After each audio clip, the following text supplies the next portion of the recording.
В эти минуты проходит закрытие 17-го Всероссийского молодежного образовательного форума «Таргим». Для участников подготовлена насыщенная развлекательная программа.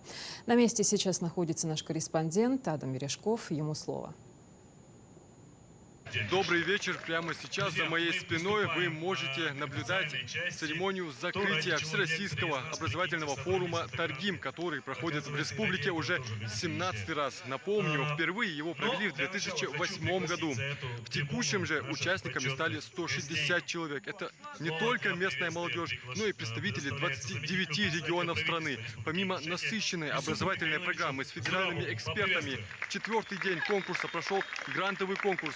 Оценкой проектов занимались специалисты Федерального агентства по делам молодежи. Свои идеи защищали 30 участников, из которых 8 стали победителями. Размер грантов от 260 тысяч рублей до 500 тысяч. Всего на поддержку молодежных инициатив выделено более 3 миллионов рублей.